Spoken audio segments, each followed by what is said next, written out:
Shalom, senang sekali Bapak Ibu Saudaraku berjumpa kembali. Kita bersama pada saat ini dalam perenungan firman Tuhan. Dan sebagaimana biasanya perenungan firman Tuhan diambil dari Almanak Nas Gereja Kalimantan Banglis.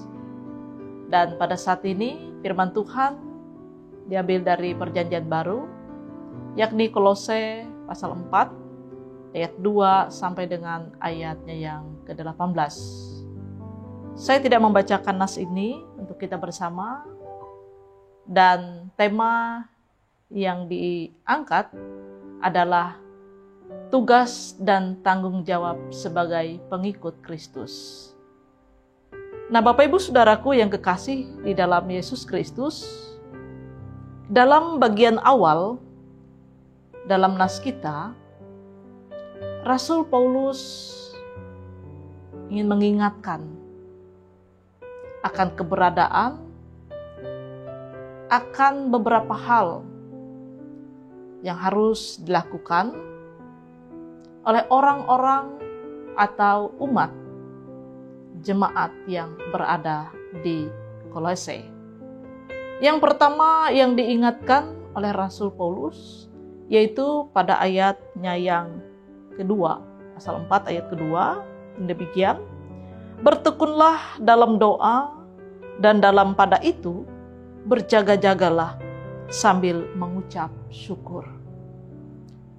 Rasul Paulus mengingatkan akan hal itu karena sebagai orang percaya bahwa harus bertekun di dalam doa, dalam pengharapan.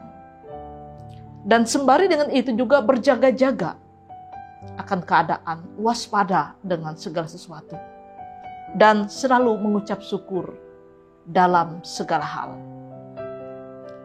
Bagian yang kedua yang perlu diingatkan oleh Rasul Paulus kepada jemaat di Kolose adalah pada ayatnya yang kelima yang dikatakan demikian, hiduplah dengan hikmat terhadap orang-orang luar, pergunakanlah waktu yang ada. Paulus mengingatkan bahwa sebagai orang-orang percaya, bahwa kita harus hidup untuk berhikmat, bijaksana dalam segala sesuatu. Bijaksana artinya berhikmat di dalam mengambil keputusan, di dalam jalan kehidupan yang ditempuh. Dan sangat penting juga dikatakan Rasul Paulus pada ayat yang kelima ini adalah mempergunakan waktu yang ada.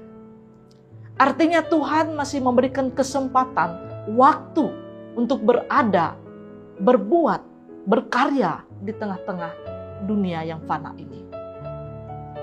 Dan pergunakan selalu waktu-waktu yang ada. Nah, Ibu Bapak Saudaraku, kemudian ada hal yang ketiga adalah pada ayatnya yang ke-6, dikatakan demikian, hendaklah kata-katamu senantiasa penuh kasih, jangan hambar, sehingga kamu tahu bagaimana kamu harus memberi jawab kepada setiap orang. Hidup penuh kasih, kata-kata yang memberkati. Bagaimana seharusnya ketika ada pertanyaan dalam kehidupan kita sebagai orang percaya di luar sana, kita harus tepat dalam memberi jawaban, dalam berkata-kata. Dan hendaklah dikatakan Rasul Paulus dalam nas kita adalah kata-kata atau apa yang kita lakukan adalah hal kata-kata yang memberkati, hal yang kata-kata yang penuh dengan kasih.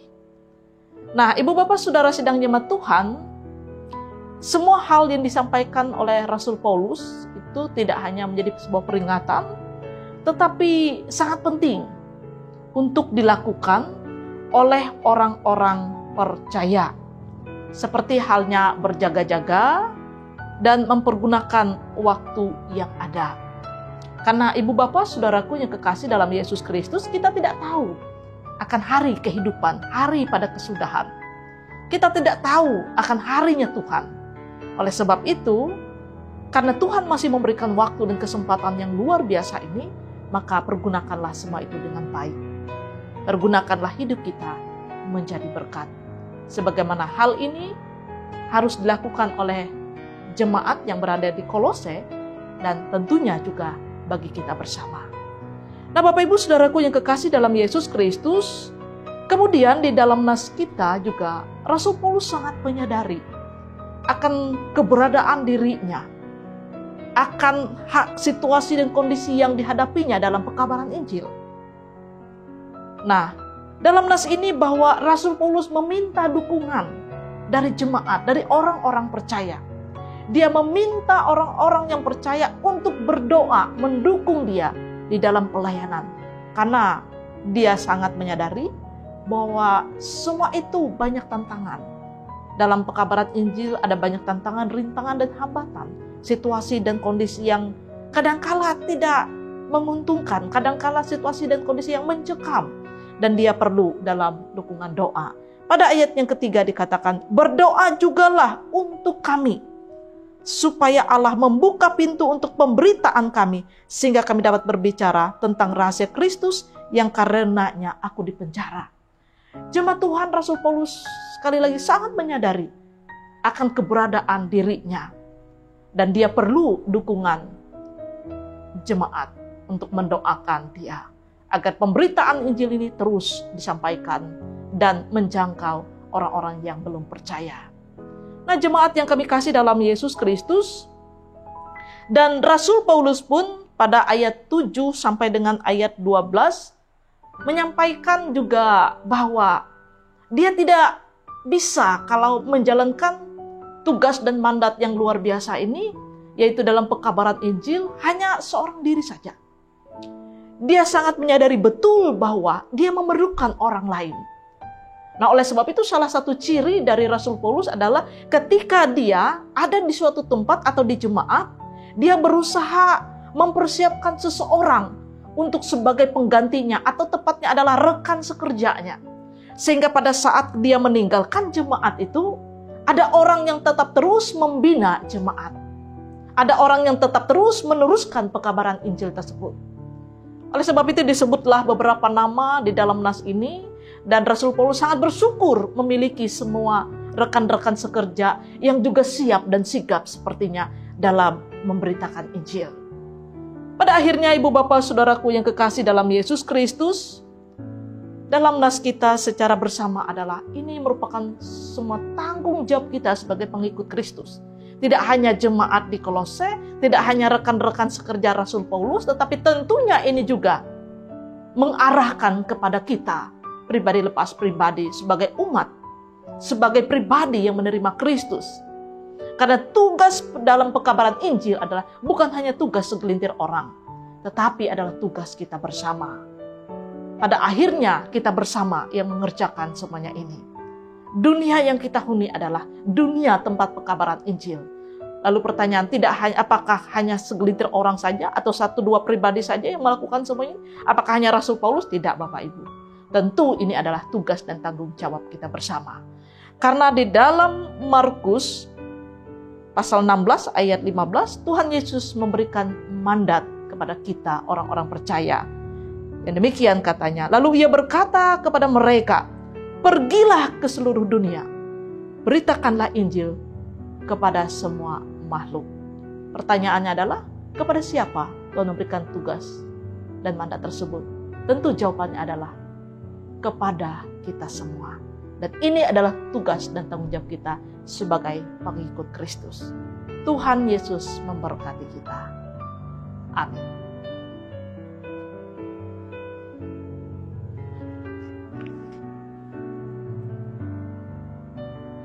Bapak Ibu Saudaraku yang kekasih dalam Yesus Kristus, mari kita bersyukur atas firman Tuhan yang telah kita terima pada saat ini, dan kita bersama-sama menaikkan doa kita.